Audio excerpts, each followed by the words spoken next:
الحمد لله نحمده ونستعينه ونستغفره ونؤمن به ونتوكل عليه ونعوذ بالله من شرور أنفسنا ومن سيئات أعمالنا من يهده الله فلا مضل له ومن يضلله فلا هادي له ونشهد أن لا إله إلا الله وحده لا شريك له ونشهد أن سيدنا ونبينا ومولانا محمدا عبده ورسوله صلى الله تعالى على خير خلقه محمد وآله وأصحابه وأزواجه وذرياته وبارك وسلم. أعوذ بالله من الشيطان الرجيم. بسم الله الرحمن الرحيم. يا أيها الذين آمنوا ادخلوا في السلم كافة ولا تتبعوا خطوات الشيطان إنه لكم عدو مبين. صدق الله العظيم. وقال النبي صلى الله عليه وسلم إني تركت فيكم أمرين لن تضلوا ما تمسكتم بهما كتاب الله وسنة رسوله أو كما قال صلى الله عليه وسلم. وقال أيضا من أكل طيبا وعمل في سنة وأمن الناس بوائقه دخل الجنة أو كما قال صلى الله عليه وسلم. بزرگوں اور بھائیوں، نوجوان ساتھیوں، اللہ تعالیٰ کا ہم سب پر بے پناہ احسان اور کرم ہے کہ دین کی نسبت پر مجھے اور آپ کو یہاں اکٹھا فرمایا اور آپ کا وقت نکال کر یہاں آ جانا، بیٹھ جانا، یقیناً یہ دین سے محبت، اللہ اور رسول سے تعلق کی علامت ہے، ورنہ تو یہ صدا اور آواز، یہ اطلاع تو نہ جانے کتنے مسلمانوں کے کان میں پڑی ہوگی کہ آج اس مسجد میں اللہ اور رسول کی بات ہونے والی ہے، قرآن اور حدیث سنایا جائے گا، لیکن ان میں سے صرف آپ کا انتخاب ہوا، آپ تشریف لائے، آپ بیٹھے، اور آپ کا بھی کوئی خاص کمال نہیں، اصل تو اللہ کی عنایت اور توفیق کی بات ہے۔ ترمذی شریف کی روایت ہے، نبی کریم صلی اللہ علیہ وسلم نے ارشاد فرمایا اذا اراد اللہ بعبد خیرا استعملہ، جب اللہ تعالیٰ کسی بندے سے خیر کا ارادہ فرماتا ہے تو خود اس بندے کو استعمال کرتا ہے، خود اس بندے کو عمل میں لگا دیتا ہے۔ معلوم ہوا اعمال صالحہ کی توفیق بھی اللہ تعالیٰ کی طرف سے ہے۔ اگر کوئی بندہ نماز پڑھ رہا ہے، تلاوت کا اہتمام کر رہا ہے، کسی وعظ میں شریک ہو رہا ہے، بظاہر لگتا یہ ہے کہ وہ اپنے پاؤں سے چل کر آیا ہے، لیکن یہ پاؤں چلتے نہیں ہیں، چلائے جاتے ہیں۔ اللہ تعالیٰ نے آپ کے دل میں یہ خیال جمایا کہ ہمیں آج بات سننا ہے، بات سننی ہے، تو آپ آگے۔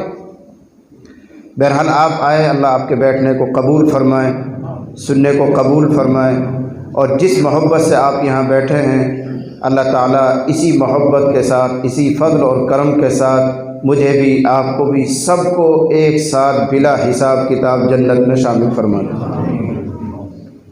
اور ہمیں ہی کیا، ہمیں تو یہ دعا کرنی چاہیے کہ اللہ تعالیٰ پوری امت مسلمہ کو اللہ اپنے فضل سے، اپنے کرم سے سب کو جنت نصیب کرے، سب کو بلا حساب کتاب جنت میں داخل فرمائے، اور اللہ کے لیے کوئی مشکل چیز نہیں، کوئی مشکل نہیں۔ مجھے ایک حدیث یاد آ رہی ہے، نبی کریم صلی اللہ علیہ وسلم نے ایک موقع پر ارشاد فرمایا ان اللہ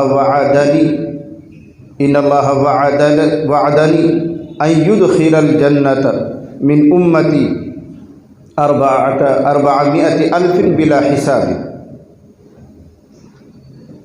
فرما رہے ہیں اللہ تعالیٰ نے مجھ سے وعدہ فرمایا، رسول اللہ صلی اللہ علیہ وسلم ارشاد فرما رہے ہیں اللہ نے مجھ سے وعدہ فرمایا ہے کہ میری امت میں سے اللہ تعالیٰ 4 لاکھ انسان بغیر حساب کتاب کے جنت میں داخل کرے گا۔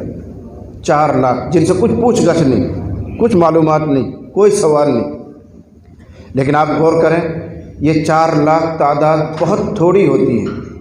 سیدنا حضرت محمد رسول اللہ صلی اللہ علیہ وسلم سے لے کر آخری مسلمان تک جو قیامت سے پہلے آئیں گے، کتنی بڑی تعداد ہے امت محمدیہ کی، ان میں سے 4 لاکھ بہت معمولی تعداد ہے۔ تو حضرت ابوبکر صدیق رضی اللہ عنہ نے عرض کیا، زدنا یا رسول اللہ، اے اللہ کے نبی صلی اللہ علیہ وسلم، اللہ سے دعا فرما کر ہماری تعداد کو زیادہ کروا دیجیے۔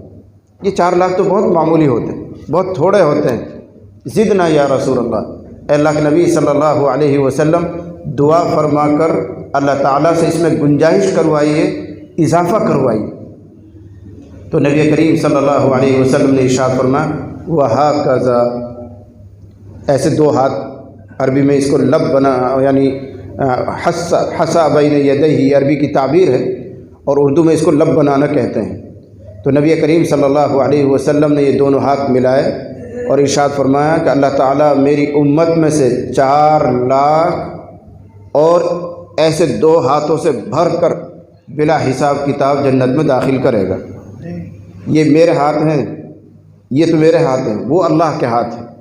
اللہ اپنے دونوں ہاتھوں سے ایسے بھر کر امت محمدیہ میں سے جنت میں داخل کر دے گا بغیر حساب کتاب کے۔ تو 4 لاکھ وہ، اور دونوں ہاتھوں سے بھر کر ایک لب بھر کر اور ڈالیں گے۔ حضرت ابوبکر صدیق نے پھر عرض کیا، زدنا یا رسول اللہ، زدنا یا رسول اللہ، اے اللہ کے نبی صلی اللہ علیہ وسلم اور اضافہ کروا دیجیے۔ یہ حضرت ابوبکر صدیق کا اس امت سے تعلق، محبت اور شفقت کی دلیل ہے۔ اس لیے آپ خطبے میں سنتے ہیں ہر جمعے کو، ارحم امتی بامتی ابو بکر، ارحم امتی بامتی ابو بکر، میری امت میں، میری امت پر سب سے زیادہ شفیق اور مہربان ابو بکر صدیق ہے۔ یہ واقعہ اس کی دلیل ہے کہ دیکھو رسول اللہ صلی اللہ علیہ وسلم بشارت دے رہے ہیں اور حضرت ابو بکر صدیق رضی اللہ عنہ اس میں اضافہ کروا رہے ہیں۔ تو پہلے فرمایا 4 لاکھ بلا حساب کتاب جنت میں جائیں گے۔ حضرت ابو بکر صدیق نے عرض کیا اور اضافہ کروائیے۔ تو نبی نے فرمایا اللہ کے یہ دونوں ہاتھ مل کر جتنے بھی آ جائیں اتنا اور ڈال دیں گے اللہ تعالیٰ۔ حضرت ابو بکر صدیق نے پھر 30 مرتبہ عرض کیا، زدنا یا رسول اللہ، اے اللہ کے نبی مزید اضافہ کروا دیجیے۔ حالانکہ اللہ تعالیٰ اگر چاہیں گے تو اپنے ان 2 ہاتھوں میں ساری انسانوں کو لے سکتے ہیں، دونوں ہاتھوں، اور 7 آسمان، 7 زمین، سب سمندر، چاند اور سورج، سب اللہ کی ایک مٹھی میں۔ تو اللہ کے یہ دونوں ہاتھ مل کر جب اللہ تعالیٰ ڈالیں گے امت محمدیہ میں سے، کوئی اندازہ نہیں کر سکتا کہ یہ کتنی بڑی تعداد ہے۔ لیکن حضرت ابو بکر صدیق رضی اللہ عنہ تیسری مرتبہ بھی عرض کر رہے ہیں، اے اللہ کے نبی کچھ اضافہ کروائی۔ حضرت عمر فاروق رضی اللہ عنہ تشریف فرماتے، ان کا رہنے دیجیے ابو بکر، بہت ہو گئے، رہنے دیجیے۔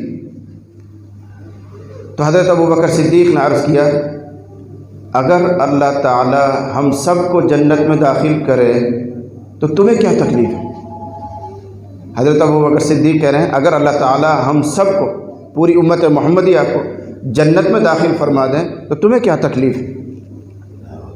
تو حضرت عمر فاروق رضی اللہ عنہ نے جو جواب دیا، عرض کرنے لگے، بے شک ہمیں کوئی تکلیف نہیں ہے، لیکن اگر اللہ چاہے گا تو اپنے ایک ہاتھ سے ہی پوری انسانیت کو جنت میں داخل کر دے گا۔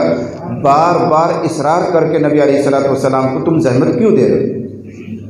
تو حضور علیہ الصلوۃ والسلام نے فرمایا، صدق عمر، عمر ٹھیک کہتے ہیں، عمر ٹھیک کہہ رہے ہیں کہ اگر اللہ چاہیں گے تو ایک مرتبہ میں ہی سب کو جنت میں داخل کر دیں گے۔ اور ابو بکر صدیق رضی اللہ عنہ اپنے جذبہ شفقت کی وجہ سے بار بار اضافہ کروا رہے ہیں، اس پر حضور فرما رہے ہیں عمر نے ٹھیک کہا، اگر اللہ فضل فرمائیں گے تو ایک ہی مرتبہ میں سب کو جنت میں لے جائیں گے۔ اس واقعے سے حضرت عمر فاروق اور حضرت ابو بکر صدیق رضی اللہ عنہ کی نسبت اور تعلق کا بھی فرق سمجھ میں آتا ہے۔ جو مقام حضرت ابو بکر صدیق کا ہے وہ حضرت عمر فاروق کا نہیں۔ اسی وجہ سے حضرت ابو بکر صدیق رضی اللہ عنہ بار بار اضافے کی درخواست کر رہے ہیں۔ اسی کے ضمن میں ایک قصہ اور یاد آتا ہے۔ ایک مرتبہ نبی کریم صلی اللہ علیہ وسلم حضرت عائشہ رضی اللہ عنہا کی گود میں سر رکھ کر لیٹے ہوئے ہیں، آرام فرما رہے ہیں، جاگے ہوئے ہیں لیکن سر رکھ کر لیٹے ہوئے ہیں۔ نبی کریم صلی اللہ علیہ وسلم کا چہرہ مبارک آسمان کی طرف ہے، حضرت عائشہ بیٹھی ہوئی ہیں، آسمان بالکل صاف ہے، 14ویں رات ہے، ستارے جگمگا رہے، پورا آسمان ستاروں سے نجوم سے بھرا ہوا ہے۔ یہ خوشنما منظر دیکھ کر حضرت عائشہ رضی اللہ عنہا نے عرض کیا، اے اللہ کے نبی صلی اللہ علیہ وسلم، آپ کی امت میں کوئی ایسا شخص بھی ہے جس کی نیکیاں آسمان کے ان ستاروں کے بقدر ہوں، ان ستاروں سے زیادہ ہوں، ان کی تعداد تک پہنچتی ہوں؟ کوئی ایسا بندہ ہے؟ غالباً حضرت عائشہ رضی اللہ عنہا کا ذہن یہ کہہ رہا ہوگا اور انہوں نے اپنے ذہن میں یہ خیال بسایا ہوگا کہ یہ جواب آئے گا کہ تمہارے والد ابو بکر ہی ایسے ہیں، ان کا ذہن ایسا تھا، اسی وجہ سے وہ جواب پر چونک رہی ہیں، آگے جواب آئے گا۔ تو سوال ذہن میں رکھیے، اے اللہ کے نبی صلی اللہ علیہ وسلم، آپ کی امت میں کوئی ایسا شخص ہے جس کی نیکیاں آسمان کے ستاروں سے زیادہ ہوں، ان کے بقدر ہوں؟ کوئی ہے؟ تو نبی علیہ الصلوۃ والسلام نے برجستہ فرمایا، نعم عمر، نعم عمر، فرمایا ہاں ہاں عمر رضی اللہ عنہ۔ حضرت عمر ایسے ہیں کہ ان کی نیکیاں آسمان کے ستاروں سے زیادہ ہیں، کون گن سکتا ہے ان ستاروں کو؟ کوئی نہیں، تو حضرت عمر کی نیکیاں بھی اتنی ہیں۔ حضرت عائشہ رضی اللہ عنہا نے کہا، فَأَيْنَ أَبُو بَكْرَ، فَأَيْنَ أَبُو بَكْرَ، پھر ابو بکر کا کہاں مقام رہ گیا؟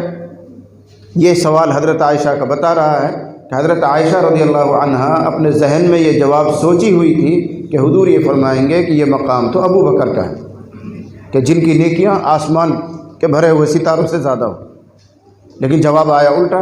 تو حضرت عائشہ رضی اللہ عنہا چونک گئی اور کہنے لگی، فَأَيْنَ أَبُو بَكْرَ، اے اللہ کے نبی صلی اللہ علیہ وسلم، پھر ابو بکر کہاں جائیں گے؟ ان کا مقام کہاں ہے؟ کیا ارشاد فرمایا؟ ارشاد فرمایا، انما جمیع حسنات عمر، انما جمیع حسنات عمر کحسنۃ واحدۃ من حسنات ابی بکر۔ فرمایا عائشہ کیا کہہ رہی ہو؟ حضرت عمر رضی اللہ عنہ کی ساری نیکیاں جو آسمان کے ستاروں کے بقدر ہیں، عمر رضی اللہ عنہ کی ساری نیکیاں ابو بکر کی ایک نیکی کے برابر ہیں۔ انما جمیع حسنات عمر کحسنۃ واحدہ من حسنات ابی بکر، ابو بکر کی جتنی نیکیاں ان میں سے صرف ایک نیکی اور عمر فاروق کی ساری نیکی اکٹھی کی جائیں تو ترازو میں ابو بکر کی ایک نیکی وزنی ہے۔ یہ ان کا تفاوت ہے، یہ ان کے مقامات کا فرق ہے۔ بہرحال بات دوسرے رخ پر جا رہی ہے۔ مجھے تو یہ عرض کرنا ہے کہ اللہ تعالیٰ نے مجھے اور آپ کو توفیق دی کہ دین کی نسبت پر ہم بیٹھے ہوئے ہیں، دین کی نسبت سے کچھ سننا اور سنانا کر رہے ہیں۔ اللہ ہمارے بیٹھنے کو قبول فرمائے۔ مجھے صرف ایک بات آپ کو سمجھانی ہے، اللہ کرے میں آسان لفظوں میں آپ کو سمجھا سکوں، اور آج کی مجلس کا وہی اہم پیغام ہے۔ ہم سب جانتے ہیں، کہتے ہیں، سنتے ہیں کہ دین کے بغیر کام نہیں چلے گا، اور ہم سب ہزارہ مرتبہ سن چکے ہوں گے کہ انسانوں کی تخلیق دین کے لیے ہی ہوئی ہے، انسانوں کو پیدا ہی عبادت کے لیے کیا گیا۔ وما خلقت الجن والانس الا لیعبدون، سب کہتے ہیں، سب سنتے ہیں، واعظ والے بھی کہتے ہیں کہ انسانوں کی تخلیق نہ روزی کمانے کے لیے ہے، نہ بلڈنگیں بنانے کے لیے ہے، نہ جائیداد بنانے کے لیے۔ انسانوں کی پیدائش صرف اس لیے ہے کہ وہ اللہ کی عبادت کرے۔ لیکن عبادت یا دوسرے لفظوں میں دین کس کو کہا جاتا ہے؟ اکثر لوگ یہاں مار کھا جاتے ہیں، اکثر لوگ غلط فہمی کا شکار ہو جاتے ہیں۔ کچھ لوگوں کا ذہن ایسا بنا ہوا ہے کہ جو بہت زیادہ نماز کا اہتمام کرتا ہے وہ دیندار ہے، یعنی گویا نماز ہی دین ہے، یوں سمجھ رہے ہیں۔ میرے لفظوں کو تولتے رہنا اور کسی غلط فہمی کا شکار مت ہونا۔ نماز دین کا ایک حصہ ہے، لیکن نماز مکمل دین نہیں۔ لیکن ہم لوگوں کا تصور کچھ ایسا ہے کہ جو آدمی نماز بہت پڑھتا ہو، 5 وقت کی نماز جماعت کے ساتھ پڑھتا ہے، اوابین اور اشراق اور تہجد ان سب کا اہتمام کرتا ہے، تو سب کی زبانوں پر آنے لگتا ہے بھئی فلاں آدمی بڑا دیندار ہے، فلاں آدمی بڑا دیندار ہے۔ میں کہا کرتا ہوں نہیں، فلاں آدمی نمازی ہے یوں کہو، فلاں آدمی دیندار ہے صرف نماز دیکھ کر یہ فیصلہ نہیں کیا جا سکتا۔ جیسے کہ اگر کوئی آدمی روزہ رکھتا ہے تو روزہ رکھنے کی وجہ سے ہم اس کو یوں کہیں گے کہ فلاں آدمی روزہ دار ہے، روزہ رکھنے والا ہے۔ اگر کوئی شخص حج کر کے آتا ہے تو ہم لوگ یوں کہتے ہیں کہ وہ فلاں صاحب حاجی ہیں، حاجی صاحب ہو گئے، لیکن یوں تو نہیں کہا جائے گا کہ وہ دیندار ہو گئے، روزہ رکھنے کی وجہ سے وہ دیندار ہو گئے، نہیں۔ دین کس چیز کا نام ہے، بس وہ خلاصہ آپ کو سمجھنا ہے، اور یہی امت مسلمہ پھسل رہی ہے۔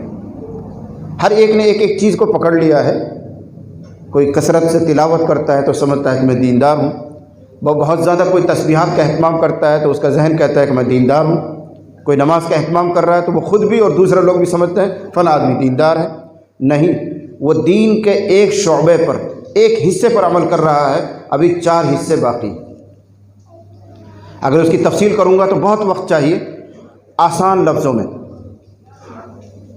دین کے 5 شعبے ہیں، 5 کو مکمل ادا کرنے والا دیندار ہے۔ دین کے 5 شعبے ہیں جن کی اگر شرح کریں گے، ان کو کھولیں گے تو 5، 10، 20 گھنٹے بھی ناکافی ہیں، لیکن مجھے تو خلاصہ عرض کرنا ہے۔ دین کے 5 حصے ہیں، 5 شعبے ہیں، 5 شاخیں ہیں، جو بھی آپ سمجھنا چاہیں۔ ان 5 شعبوں کو جو مکمل طور پر ادا کرتا ہوگا وہ کامل دیندار ہے، اور جو ان میں سے ایک کو ادا کرتا ہے بس اتنا ایسا ہی دیندار ہے، باقی 4 تو رہ رہے ہیں۔ اگر مکان کے 5 پلر کھڑے کیے گئے ہوں نقشے کے مطابق اور ایک پلر آپ کھڑا کر دیں تو کوئی اس کو مکان نہیں کہے گا، ابھی 4 کی گنجائش اور ہے، 4 پلر اور کھڑے کرنا ہے، پھر ان کو پر چھت گرے گی۔ ایسے یہاں سمجھیے کہ دین کے 5 شعبے ہیں۔ نمبر 1 عقائد۔ عقائد وہ باتیں جو دل سے مانی جاتی ہیں، وہ باتیں جو دل سے مانی جاتی ہیں، ان پر یقین کیا جاتا ہے، ان کو عقیدہ کہتے ہیں۔ مثلا اللہ ایک ہے، اس کا کوئی ساجی نہیں ہے، حضرت محمد الرسول اللہ صلی اللہ علیہ وسلم اللہ کے آخری پیغمبر ہیں، آپ کے بعد اب کوئی نیا پیغمبر نہیں آئے گا، جنت برحق ہے، دوزخ بھی برحق ہے، قبر میں جانا ہے، قبر میں پھر دوبارہ اٹھیں گے، حساب کتاب ہوگا۔ ان سب چیزوں کو دل سے ماننے کا نام عقائد۔ بہت ہیں عقیدے بھی بہت ہیں، اگر ان کو کھولیں گے تو ان کے لیے ایک مستقل وقت چاہیے۔ میں تو مثال دے رہا ہوں۔ تو دین کا پہلا باب، دین کی بنیاد عقائد۔ اگر کسی آدمی کے عقیدے غلط ہیں، اب جب وہ نماز بھی مکمل پڑھتا ہو، رمضان کے روزے بھی رکھتا ہو، اور ایک نہیں سینکڑوں مرتبہ حج کر چکا ہو، اس کے معاملات بھی ٹھیک ہیں، اخلاق بھی ٹھیک ہیں، سب کچھ ٹھیک ہے جو آگے حصہ آ رہے ہیں، لیکن عقائد میں گڑبڑ ہے تو بالکل بھی دیندار نہیں، بلکہ دین کی ہوا ہی اس کو نہیں لگی، اس کی منزل گر جائے گی، ڈہ جائے گی۔ یہ بنیاد ہے، اس پر بلڈنگ کھڑی ہونی ہے۔ اب رہ گئے 4 شعبے عقائد کے بعد۔ نمبر 1 عبادات، نمبر 2 معاملات، نمبر 3 معاشرت، نمبر 4 اخلاق۔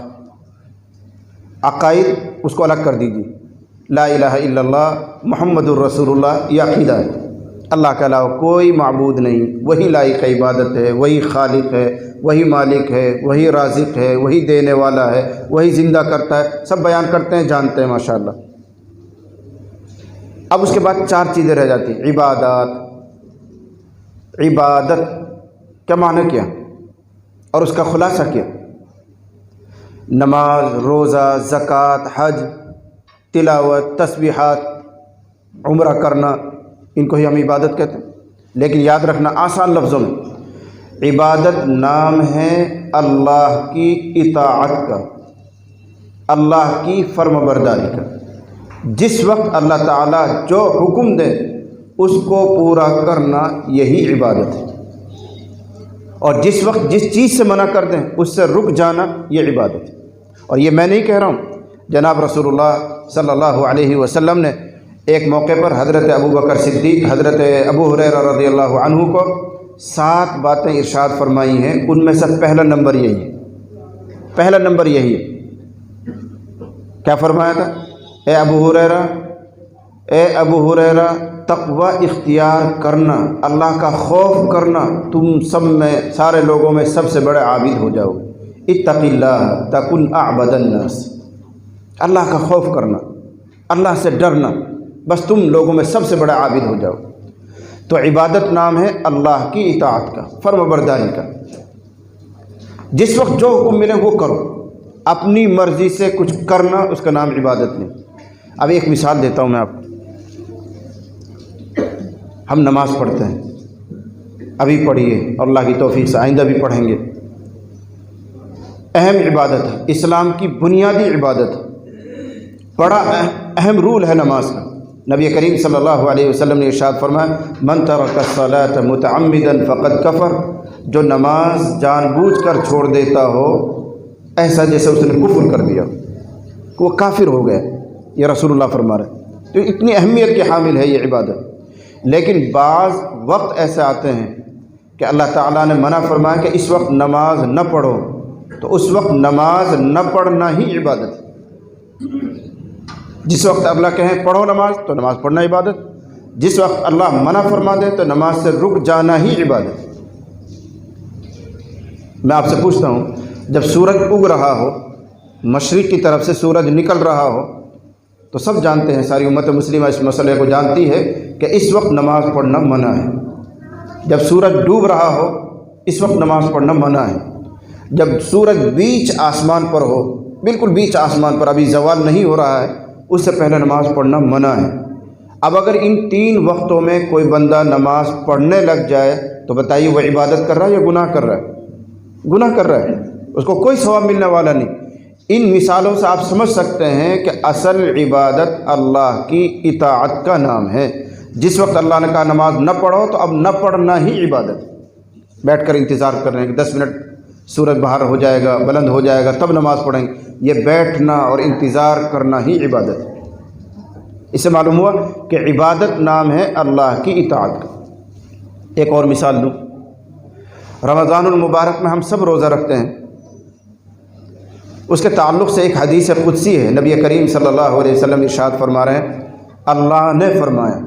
جب نبی کسی بات کو یوں کہہ کر فرمائے کہ اللہ فرما رہا ہے تو وہ حدیث قدسی کہلاتی ہے، یعنی اعلیٰ درجے کی ہو جاتی ہے، اونچے طبقے کی حدیث ہو جاتی ہے۔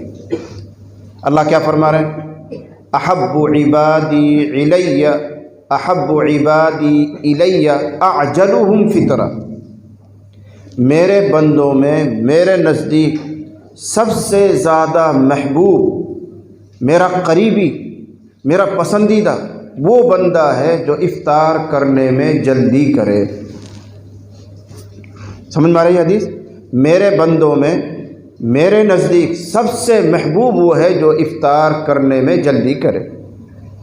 یعنی ٹائم ہو گیا، اب بلا وجہ 2، 2.5، 3 منٹ بیٹھ کر انتظار کرنا یہ اللہ کو پسند نہیں ہے۔ یقینی طور پر جیسے ہی ٹائم ہو گیا فوراً افطار کرنا یہ اللہ کو پسند ہے۔ کیوں؟ اللہ کا حکم ہوا صبح سے کھاؤ نہیں، پینا نہیں، بیوی کے قریب مت جاؤ، اللہ کے حکم کے تحت رکے ہوئے تھے۔ جیسے ہی سورج ڈوبا اللہ کا حکم آیا کلو وشربو، کھاؤ پیو، اب بندہ بیٹھا ہوا نہیں، 2 منٹ انتظار کر رہا ہوں، اللہ کا حکم آ رہا ہے اور یہ بیٹھ کر انتظار کر رہا ہے، اس لیے اللہ کو پسند نہیں ہے۔ اللہ کا حکم ہو اور فوراً مانے، اللہ کو وہ بندہ پسند ہوتا ہے۔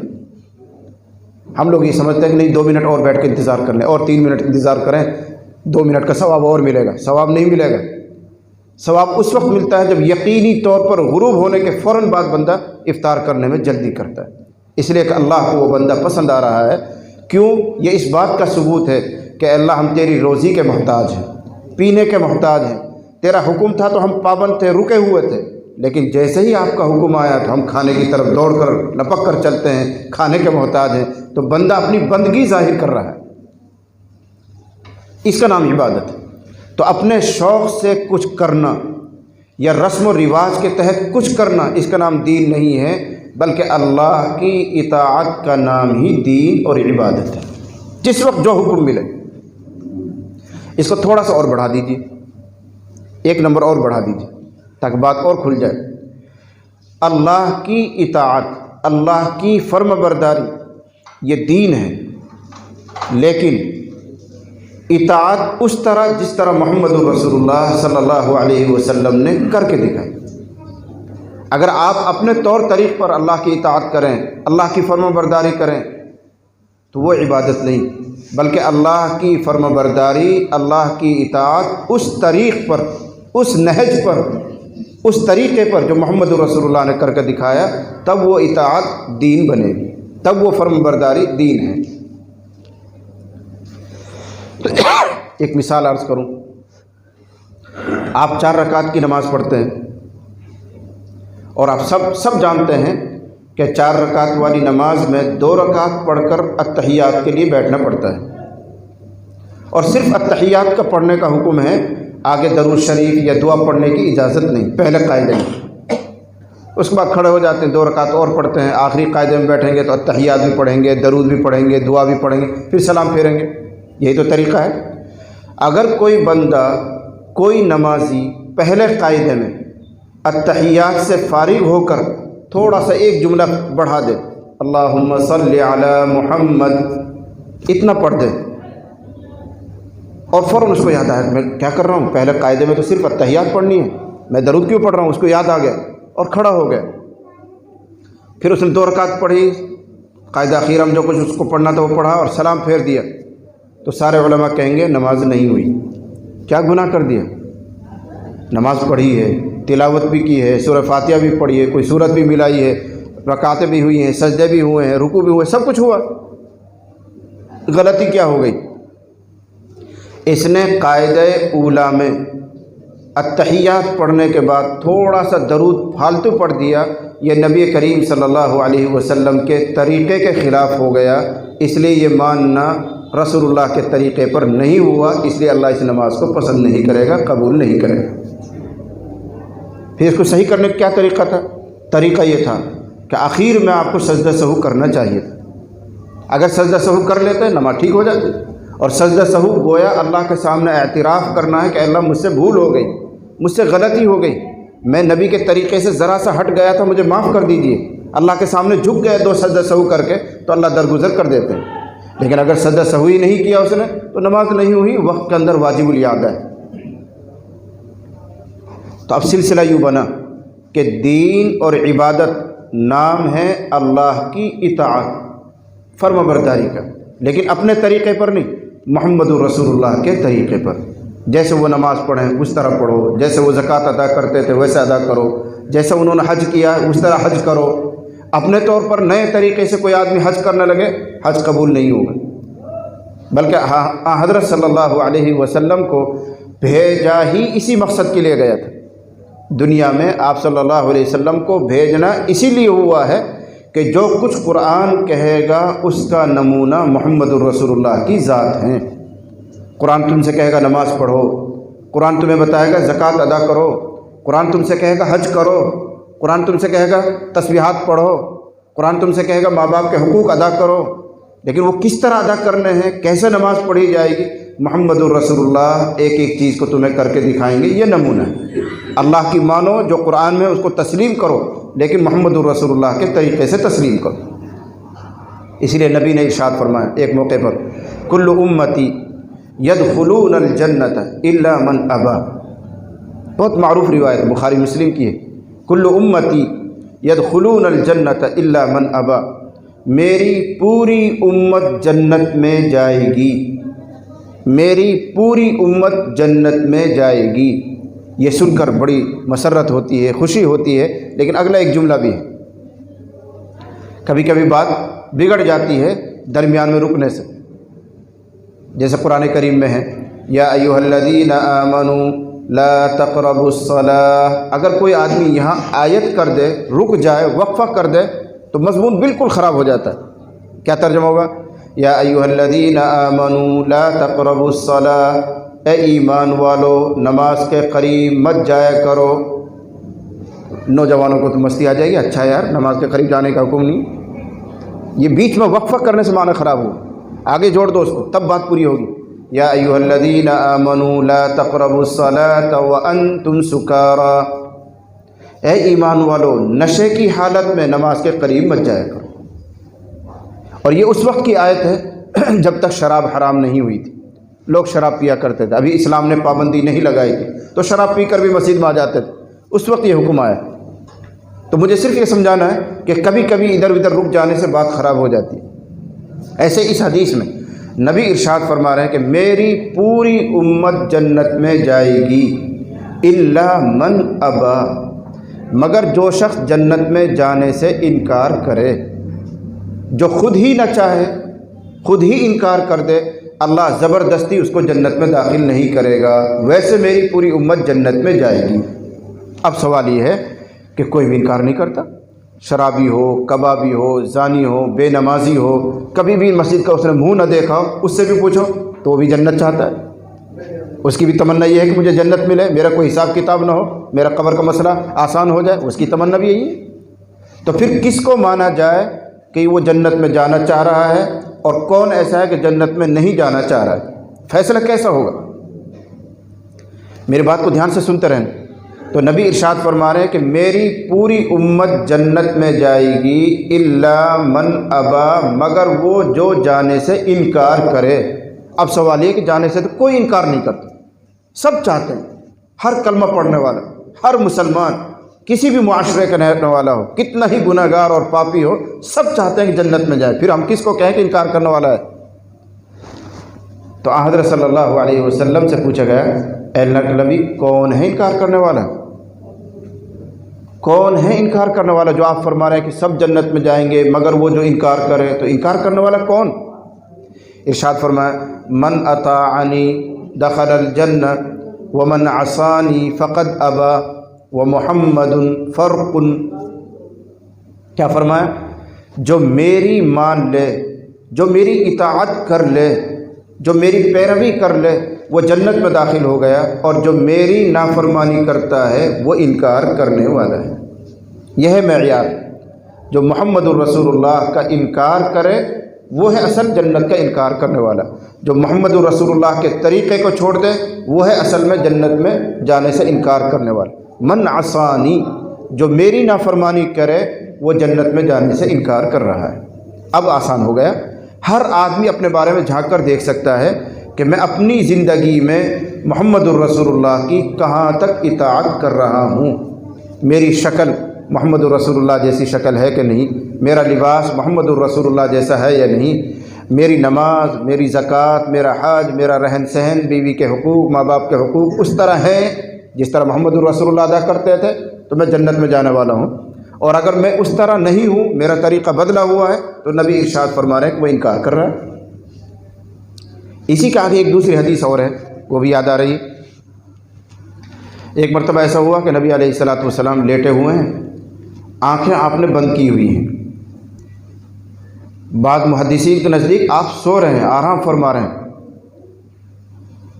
چند فرشتے آ گئے اور وہ حضرت صلی اللہ علیہ وسلم کے سر کی طرف اور کچھ پاؤں کی طرف کھڑے ہو گئے۔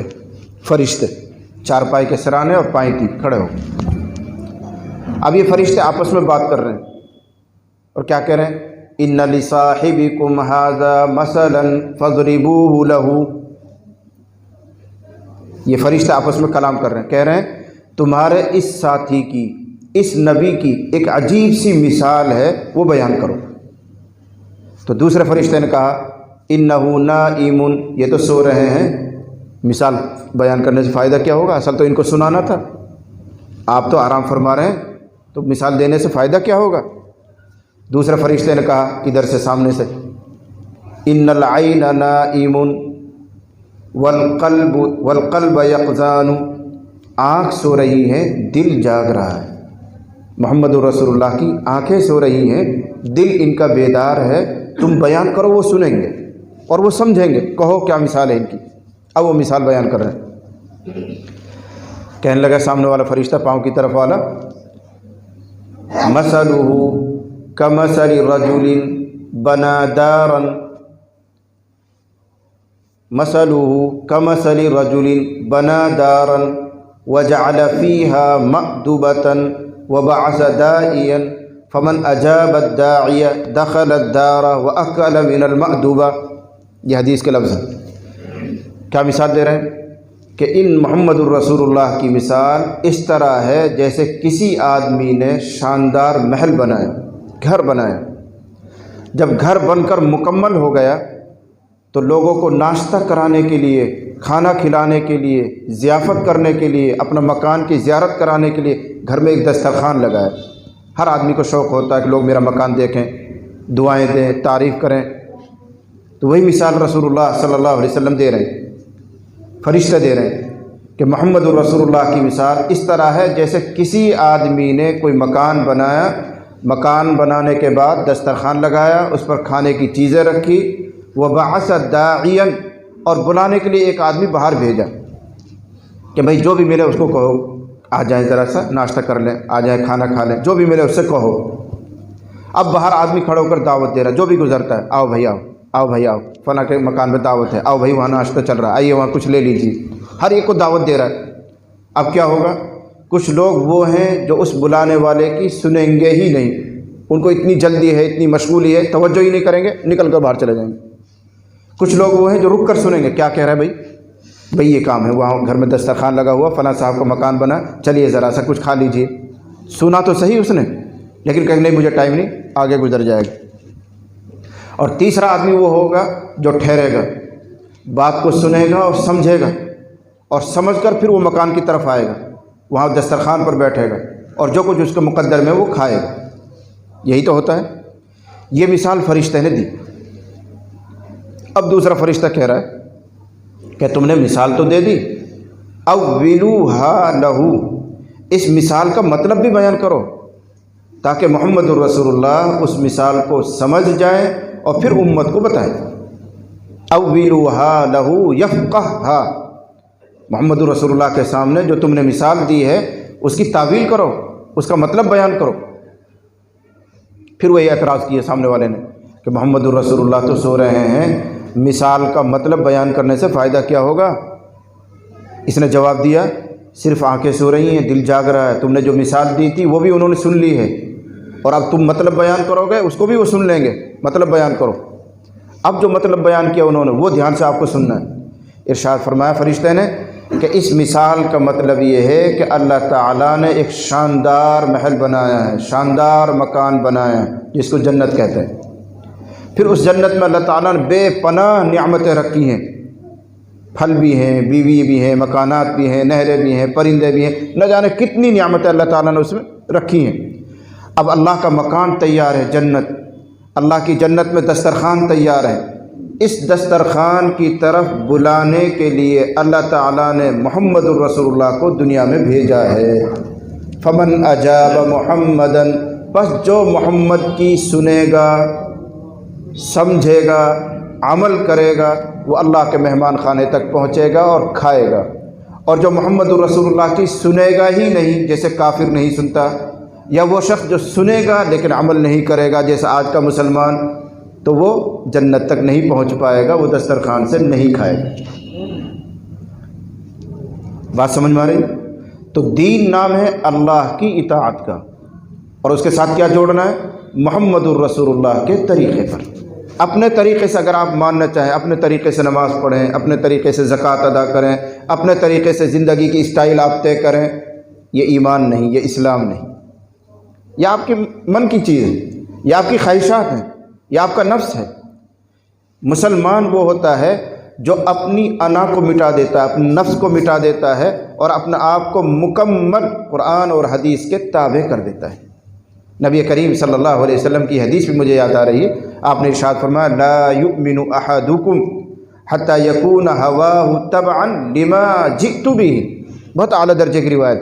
ارشاد فرمایا تم میں سے کوئی آدمی اس وقت تک کامل مومن نہیں ہے، اس وقت تک کامل مومن نہیں ہے جب تک وہ اپنی خواہشات کو محمد الرسول اللہ کے لائے ہوئے طریقے کے تابع نہ کر دے۔ اب ہماری خواہش کرتی ہے پینٹ پہنیں، ہمارا جی چاہتا ہے کہ داڑھی کٹا دیں، صاف کر دیں، ہمارا جی چاہتا ہے کہ ہم بینک سے سودی کاروبار لین دین کریں، ہمارا جی چاہتا ہے کہ میراث ادا نہ کریں، اور اس پر عمل کر جاتے ہیں، تو رسول اللہ فرما رہے ہیں یہ مومن کامل نہیں ہے، یہ اپنے نفس کا بندہ ہے، اللہ کا بندہ نہیں ہے۔ ایسے بھی انسان ہیں جو اللہ کے بندے ہونے کے بجائے اپنے نفس کے بندے ہیں، ان کے جی میں جو آتا ہے وہ کر گزرتے ہیں۔ افرأیت من اتخذ الہہ ہواہ، اللہ تعالیٰ تعجب سے فرما رہے محمد رسول اللہ سے، اے محمد آپ نے دیکھا ان لوگوں کو جنہوں نے اپنا الہ، اپنا معبود اپنے من کو بنا لیا ہے، اپنی خواہشات کو بنا لیا ہے، یعنی وہ اپنے نفس کی اس طرح اطاعت کرتے ہیں جیسے اللہ کی اطاعت کرنی چاہیے۔ جی میں آ گیا بس وہ کر گزرے، اس کی کوئی پرواہ نہیں کہ وہ جائز ہے یا ناجائز ہے، حلال ہے یا حرام ہے۔ آج کا مسلمان اسی طرح آنکھوں پہ پٹی باندھ کے بس دوڑا جا رہا ہے، اس کو یہ پرواہ ہی نہیں کہ محمد رسول اللہ کا طریقہ کیا ہے، سنت کیا ہے، دین کیا ہے، حلال کیا ہے، جائز کیا ہے، اس کی کوئی پرواہ نہیں، بس اندھادھن چلا ہی جا رہا ہے۔ یہ آج کا مسلمان کی صورتحال ہے۔ اور پھر شکوہ یہ ہے کہ ہم مارے جا رہے ہیں، ہم پیٹے جا رہے ہیں، ہماری توہین کی جا رہی ہے، ہمارے ساتھ یوں ہو رہا ہے، یوں ہو رہا ہے۔ ایک آخری جملہ آپ کو سنا دوں، یاد رکھ لینا، تمام انسان اللہ کی مخلوق ہیں، چاہے وہ ہندو ہو یا مسلمان، مشرک ہوں، سکھ ہو، عیسائی ہو، یہودی ہو، نصرانی ہو، سب اللہ کے بندے ہیں، سب اللہ کے پیدا کیے ہوئے ہیں۔ اس زمین پر وہ ترقی کرے گا جو اللہ کے اصول کی رعایت کرے گا۔ ایسا کبھی نہیں ہوگا کہ یہ مسلمان ہے اس لیے اللہ تعالیٰ کو ان کے ساتھ خصوصی معاملہ ہو۔ مثال دوں آپ کو میں، کاشتکار زمین جوتتا ہے، اس کو نرم کرتا ہے، بیج ڈالتا ہے، پھر وقت پر اس میں پانی ڈالتا ہے، کھاد ڈالتا ہے، فصل اگتی ہے۔ یہ اللہ کا اصول ہے۔ فلن تجد لسنت اللہ تبدیلا، اور اللہ کے ضابطے میں، قانون میں تم کوئی تبدیلی نہیں پاؤ گے۔ اس قانون میں ہندو، مسلم، سکھ، عیسائی کا کوئی فرق نہیں ہے۔ جو اس طریقے پر کھیتی کرے گا اس کو فصل ملے گی۔ ایسا نہیں ہے کہ میں تو مسلمان ہوں، میں نماز پڑھتا ہوں، مجھے جوتنے کی کوئی ضرورت نہیں، مجھے بیج ڈالنے کی کوئی ضرورت نہیں، مجھے پانی ڈالنے کی کوئی ضرورت نہیں، میرے کھیت میں تو خود بخود فصل ہو جائے۔ نہیں، اللہ کا قانون سب کے لیے مساوی اور برابر ہے۔ ہاں، یہ آپ کی چاہتیں وہاں پوری ہوں گی۔ وَلَكُمْ فِيهَا مَا تَشْتَهِي أَنفُسُكُمْ وَلَكُمْ فِيهَا مَا تَدَّعُونَ، تمہارے لیے وہ سب کچھ ہے جو تمہارا جی چاہے گا، لیکن یہاں نہیں، وہاں۔ یہاں وہ ہے جو اللہ نے قانون اور نظام بنایا ہے۔ کھیت جوتنا ہے، بیج ڈالنا ہے، وقت پر پانی دینا ہے، کھاد کا لحاظ کرنا ہے، تو فصل آپ کو بھی ملے گی، غیر مسلم کو بھی ملے گی۔ اگر ہاتھ پہ ہاتھ رکھ کر بیٹھ جائیں تو آپ کو فصل نہیں ملے گی، اس کو مل جائے گی۔ بالکل اسی طرح ہم اور آپ اس دنیا میں آخرت کی کھیتی کرنا ہے۔ الدنیا مزرعۃ الآخرہ۔ اب یہاں جو کھیت میں محنت کرے گا، بیج ڈالے گا، نماز کا بیج، زکوٰۃ کا بیج، حج کا بیج، اخلاق کا بیج، عبادات کا بیج، وہی فصل پائے گا۔ اور میری اور آپ کی ترقی، میرا اور آپ کا تحفظ، محفوظ رہنا ایک شرط کے ساتھ ہے، قرآن حکیم آیا ہوا ہے، یا ایھا الذین آمنوا ان تنصروا اللہ ینصرکم ویثبت اقدامکم۔ ایسا لگتا ہے جیسے آج کے ماحول کے لیے آیت اتری تھی۔ اللہ ارشاد فرما رہے ہیں، اے ایمان والو، اگر تم اللہ کی مدد کرو گے تو اللہ تمہاری مدد کرے گا۔ اب یہاں ایک سوال چھوٹا سا ہی آئے گا کہ اللہ ہماری مدد کا محتاج تھوڑی ہے۔ جو اللہ یہ فرما رہا ہے، اگر تم اللہ کی مدد کرو گے تو اللہ تمہاری مدد کرے گا، تو اللہ تو ہماری مدد کا محتاج نہیں۔ تو اس کا آسان سا جواب ہے، یہاں عبارت اصل میں حذف ہے، یوں ہے، یا ایھا الذین آمنوا ان تنصروا دین اللہ، اے ایمان والو اگر تم اللہ کے دین کی مدد کرو گے تو اللہ تمہاری مدد کرے گا۔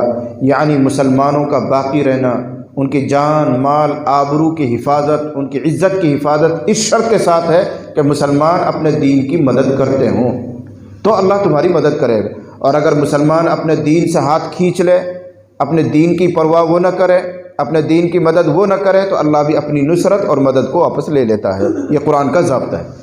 اور یہاں اس دنیا میں ضابطے کی کارروائی ہوتی ہے، رابطے کی نہیں۔ رابطے کی کارروائی آخرت میں، یہاں صرف ضابطہ، رابطہ آخرت میں۔ تو بہرحال بات ادھر ادھر چلی جاتی ہے، سلسلہ جوڑ کر رکھنا۔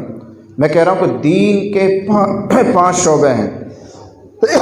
عقائد، نمبر 2 عبادات، اس پر بات چل رہی تھی کہ عبادت نام ہے اللہ کی اطاعت کا، اور اطاعت بھی اپنی مرضی سے نہیں، اللہ کے رسول صلی اللہ علیہ وسلم کے طریقے پر۔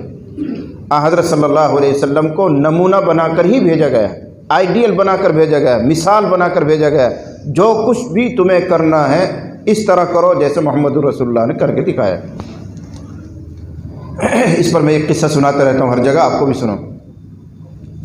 محمد رسول اللہ کو نمونہ بنانا تھا، سب کے لیے مثال بنانا تھا، اس لیے آپ صلی اللہ علیہ وسلم سے بہت سی مرتبہ، درجنوں مرتبہ، بلکہ اگر میں یوں کہوں سینکڑوں مرتبہ کچھ ایسے کام کروائے گئے جو ایک نبی سے نہیں ہونے چاہیے تھے۔ ہماری اور آپ کی عقل کے اعتبار سے نبی کی شایان شان نہیں ہے، وہ کام نہیں ہونے چاہیے تھے، لیکن ہوئے نہیں، کروائے گئے۔ کیوں کروائے گئے؟ تاکہ امت کے لیے نمونہ بنے، مثال بنے، قانون اور ضابطے کی بات وہاں سے نکل آئے۔ ایک قصہ آپ کو سناتا ہوں۔ نبی کریم صلی اللہ علیہ وسلم نے ظہر کی یا عصر کی 4 رکعت والی نماز پڑھ کر پڑھائی لوگوں کو۔ راوی کو خود کو شک ہے کہ ظہر کا قصہ تھا یا عصر کا قصہ تھا، تو بہرحال 4 رکعت والی نماز نبی نے پڑھائی اور 2 رکعت پڑھا کر آپ نے سلام پھیر دیا، بھولے سے، غلطی سے۔ امامت فرما رہے ہیں، نماز پڑھا رہے ہیں حضور، اور 2 رکعت پر یوں سمجھ کر کہ میں نے 4 پڑھا دی ہیں، بھولے سے، غلطی سے سلام پھیر دیا اور تیزی سے اٹھ کر اپنے حجرے میں چلے گئے۔ جیسے سامنے حجرہ ہے، مصلی سے کھڑے ہو کر حضور کمرے میں چلے گئے۔ اب صحابہ حیران اور پریشان، یہ کیا ہو گیا؟ 4 رکعت کا حکم ہے، روزانہ 4 پڑھائی جاتی ہیں، آج نبی نے 2 ہی رکعت کیوں پڑھائی ہیں؟ کیا اللہ تعالیٰ کی طرف سے حکم بدل گیا ہے؟ اگر بدل گیا تھا تو نبی نے اطلاع بھی نہیں دی، اور اگر نہیں بدلا ہے تو غلطی ہو رہی ہے کہ 4 کے بجائے 2 رکعت پڑھی گئی ہیں۔ اب صحابہ سہمے ہوئے ہیں اور ان کو خوف لگ رہا ہے، ڈر لگ رہا ہے، ہمت بھی نہیں ہو رہی نبی سے پوچھنے کے لیے کہ اللہ کے نبی کیا ہو گیا۔ لیکن ایک صحابی کھڑے ہوئے، حضرت ذوالیدین، اور وہ گئے ہمت کر کے حضور کے کمرے میں، اور جا کر انہوں نے سوال کیا، اقصرت الصلاۃ ام نسیت یا رسول اللہ؟ اے اللہ کے نبی صلی اللہ علیہ وسلم، نماز میں اللہ تعالیٰ کی طرف سے کمی کر دی گئی ہے یا آپ بھول گئے ہیں؟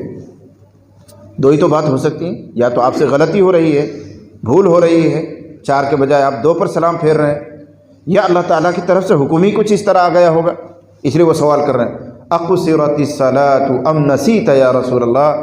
اے اللہ کے نبی صلی اللہ علیہ وسلم، اللہ کی طرف سے نماز میں کچھ کمی کر دی گئی ہے کہ 4 کے بجائے 2 کا حکم آ گیا ہے، یا آپ بھول رہے ہیں؟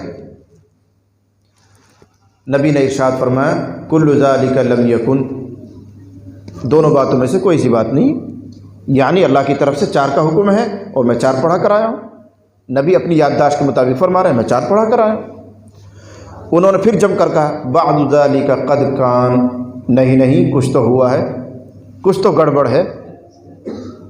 جب انہوں نے جم کر دوبارہ یہ سوال کیا تو حضور اصرار نہیں فرما رہے ہیں، ضد نہیں کر رہے ہیں کہ نہیں میں نے 4 پڑھائی۔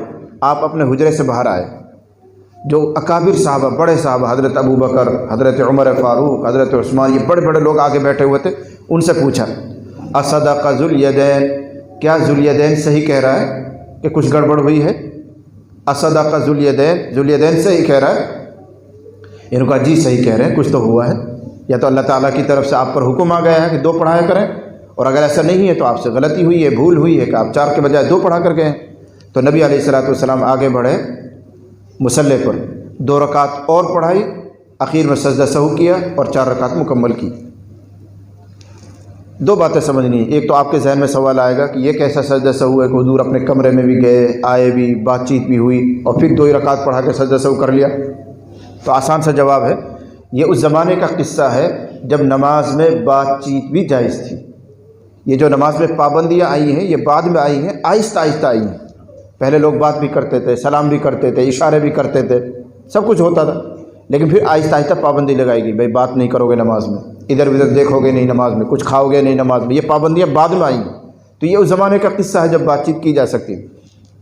اب دوسرا سوال ہوا جو مقصد ہے ہمارا، کہ نبی علیہ الصلوۃ والسلام جو تمام نبیوں کے سردار ہیں، جو ہر وقت اللہ اور اللہ کے رابطے میں ہیں، ان سے اتنی بڑی چوک اور اتنی بڑی بھول کہ 2 ہی رکعت پر سلام پھیر دیا گئے؟ جواب کیا ہے؟ بھول ہوئی نہیں، بھول کروائی گئی۔ کیوں کروائی گئی؟ اللہ جانتے تھے کہ قیامت تک کے جو مسلمان آنے والے ہیں ان سے اس طرح کی غلطیاں ہوا کریں گی، کوئی ایک پر سلام پھیرے گا، کوئی دو پر سلام پھیرے گا، کوئی تین پر پھیرے گا، کوئی کچھ کرے گا، تو سجدہ سہو کی ایک مثال، سجدہ سہو کا ایک طریقہ نکل آئے، اس لیے حضرت محمد رسول اللہ سے ایک مرتبہ یہ بھول کروائی گئی۔ نمونہ بنانا تھا، مثال بنانا تھا حضور کو ہر طرح سے، اس لیے بہت سے ایسے کام بھی حضور سے کروائے۔ درجنوں مثال دی جا سکتی ہیں، لیکن وقت چونکہ اس کی گنجائش نہیں رکھتا، ہم آگے بڑھیں گے۔ تو دین کے 5 شعبے ہیں: عقائد، نمبر 2 عبادات، اور عبادت کا مطلب اللہ کی اطاعت، فرما برداری نبی کے طریقے پر، یہ بند کر دیجیے۔ نمبر 2 عقائد عبادات، نمبر 2 معاملات، یہ بہت اہم جز ہے، بہت اہم جز ہے، اس کو یاد رکھنا۔ معاملات کس کو کہتے ہیں؟ کوئی چیز خریدنا، کوئی چیز بیچنا، کرائے پر لینا، نکاح کرنا، طلاق دینا، یہ سب کیا؟ معاملات، ان سب کو معاملات کہتے ہیں۔ دین کا ایک بڑا حصہ معاملات کا ہے۔ جس آدمی کی تجارت ٹھیک نہیں، لین دین ٹھیک نہیں، روزی کمانے کا طریقہ ٹھیک نہیں، کھانا ٹھیک نہیں، حرام روزی کماتا ہے، حرام کھاتا ہے، اللہ کی قسم وہ تہجد پڑھے، اشراق پڑھے، اوابین پڑھے، وہ حاجی صاحب ہو، خدا کی قسم دیندار نہیں۔ دین تو 5 چیزوں کا نام ہے، وہی گنوا رہا ہوں میں آپ کو۔ عقائد بھی ٹھیک ہونے چاہیے، عبادات بھی ٹھیک ہونی چاہیے، عبادات میں نماز، روزے، زکوٰۃ، یہ سب آگے، اور معاملات میں یہ چیز آتی ہے کہ آدمی حلال کمائے، حلال کھائے، کوئی چیز بیچے تو ٹھیک طریقے پر بیچے، جب خریدے تو سلیقے سے خریدے، جو اسلام کا طریقہ ہے، جو بیع کے طریقے ہیں اس مطابق سے خریدے۔ یہ بڑا اہم حصہ ہے، لیکن مسلمان یہاں آ کر پھسل جاتا ہے، اس کی پرواہ نہیں کہ وہ کیسے کما رہا ہے، بس پیسہ آنا چاہیے، پیسہ آنا چاہیے، حلال آئے، حرام آئے، سود سے آئے، کاروبار سے آئے، کس طرح آئے، اس کی پرواہ نہیں کرتا، تو یہ آدمی دیندار نہیں ہو سکتا۔ بلکہ آسان لفظوں میں میں کہوں کہ ہمارے نمازوں کی، عبادات کی قبولیت حلال روزی پر ٹکی ہوئی ہے، حلال روزی پر۔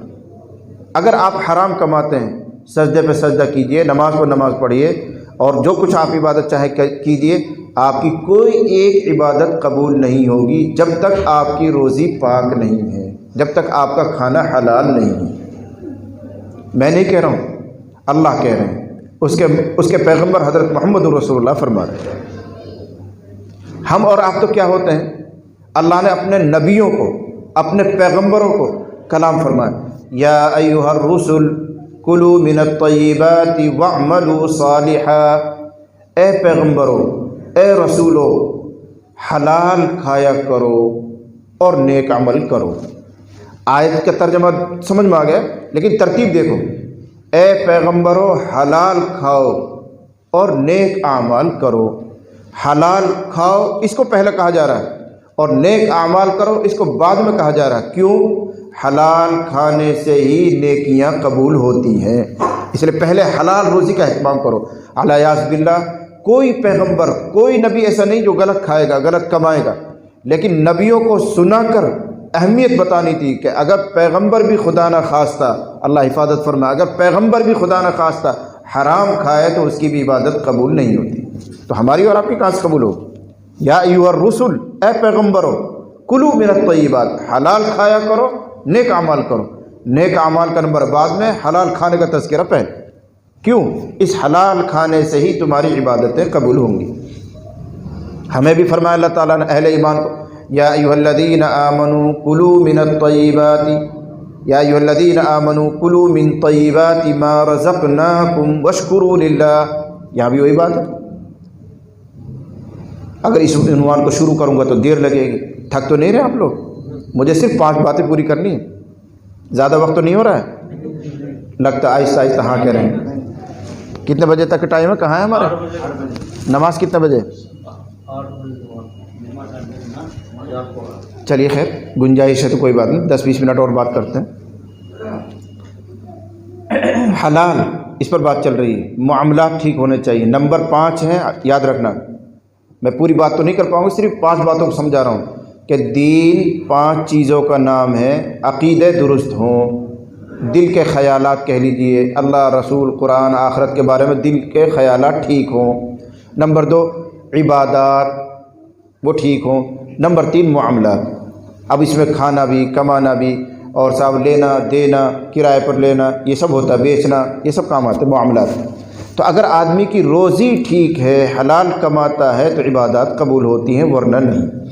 ایک حدیث یاد آ رہی ہے، نبی کریم صلی اللہ علیہ وسلم نے ارشاد فرمایا، من اشترى ثوبا بعشرة دراہم، من اشترى ثوبا بعشرة دراہم فیہ درہم حرام، جس آدمی نے کوئی کپڑا خریدا، لنگی خریدی، قمیص خریدی، یا جاکٹ خریدی، یا رومال خریدا، کوئی بھی ایک کپڑا خریدا 10 درہم میں، 10 روپے میں، فیہ درہم حرام، اس میں صرف 1 درہم، 1 روپیہ حرام کا ہے، باقی 9 حلال ہیں۔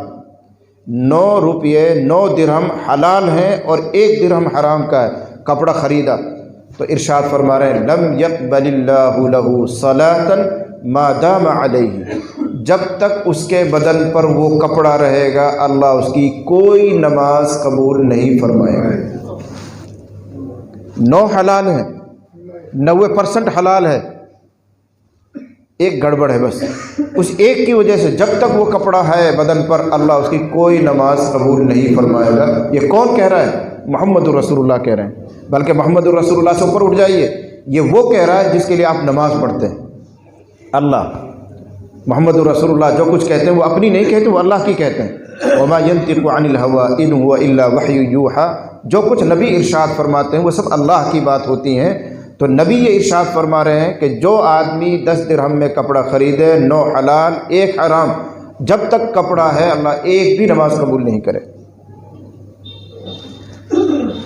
حضرت سعد بن ابی وقاص بڑے معروف صحابی ہیں، وہ حاضر ہوئے اور کہنے لگے اے اللہ کے نبی صلی اللہ علیہ وسلم دعا فرما دیجئے کہ میں مستجاب الدعوہ ہو جاؤں۔ مستجاب الدعوہ کا مطلب ہوتا ہے جب اللہ سے مانگو میری دعا قبول ہو جائے، جب مانگو فوراً قبول ہو جائے، میری کوئی دعا رد نہ ہو، میری دعا کبھی ایسی نہ رہے کہ وہ قبول نہ ہوئی ہو۔ اے اللہ کے نبی آپ میرے لیے یہ دعا کر دیجئے کہ میں اس مقام کو پہنچ جاؤں کہ جب دعا کروں فوراً قبول ہو۔ مستجاب الدعوہ اس کو کہتے ہیں۔ تو وہ آ کر درخواست کر رہے ہیں کہ آپ میرے حق میں دعا کیجئے کہ میں مستجاب الدعوہ ہو جاؤں۔ تو نبی نے نہیں فرمایا کہ تم تہجد کثرت سے پڑھا کرو، نبی نے نہیں فرمایا کہ تم اشراق پڑھا کرو، نبی نے نہیں فرمایا کہ تم سجدے میں لیٹ کر رو کر پھر اللہ سے مانگا کرو دعا قبول ہوگی، یہ سب نہیں ہدایت دی۔ چھوٹا سا جملہ ارشاد فرمایا جو میرے لیے، آپ کے لیے، تمام امت کے لیے بہت آسان، بہت آسان۔ کیا فرما رہے ہیں؟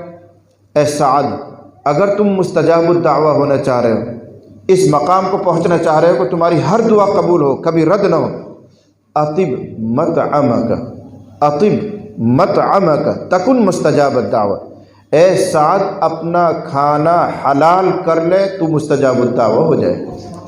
اپنی خوراک، اپنی روٹی، اپنا کمانا یہ حلال کر لو، تم سب مستجاب الدعوہ، اللہ تمہاری سب کی دعا قبول کرے، یہ فرمایا گیا ہے۔ لیکن مجھے کہنے دیجئے آج کا مسلمان اس تیسرے نمبر پر آ کر بڑی زبردست ہو کر کھاتا ہے، اور وہ یہ سمجھتا ہے کہ بغیر حرام کمائے تو کام ہی نہیں چلے گا، بغیر جھوٹ بولے تو کام ہی نہیں چلے گا، پھر تو ہمارا دھندا چوپٹ ہو جائے گا۔ اس کا مطلب یہ کہ ہمارے ایمان میں ہی کمزوری ہے۔ دکان روزی نہیں دیتی ہے، کاروبار روزی نہیں دیتا ہے، یہ تو ایک ذریعہ ہے، ایک بہانہ ہے۔ رزاق اللہ ہے، دینے والا وہ ہے۔ جب آپ اخلاص کے ساتھ، محبت کے ساتھ، خلوص کے ساتھ بالکل پاک صاف کاروبار کریں گے تو اللہ سب کے قلوب کو آپ کی طرف مائل کر دیں گے، گراہک خود بخود آئیں گے۔ انسانوں کے قلوب، انسانوں کے دل اللہ کے قبضے میں۔ اگر اللہ آپ کو مالدار کرنا چاہے گا، خوشحال کرنا چاہے گا تو چھوٹی سی دکان میں بھی اللہ برکتیں دے گا اور گراہک آئیں گے وہاں۔ اور اگر مالک ہی نہ چاہے، اللہ ہی نہ چاہے تو آپ بڑا سا بڑا شو روم کھول کے بیٹھے تو بھی کچھ نہیں ہوگا، تو بھی آپ کا لاس ہی جائے گا، تب بھی آپ قرضے میں ہی رہیں گے۔ رزاق وہ ہے، دکان رزاق نہیں ہے۔ اس لیے مومن کامل تو وہ ہے جو اس بات پر دھیان کرے کہ میرا ایک بھی لقمہ حرام کا نہیں ہونا چاہیے۔ ایک موقع پر نبی کریم صلی اللہ علیہ وسلم نے ارشاد فرمایا ثلاثۃ 3 قسم کے لوگ ہیں، جنت میں تو جانے کی بات دور کی ہے، اللہ ان سے بات بھی نہیں کرے گا۔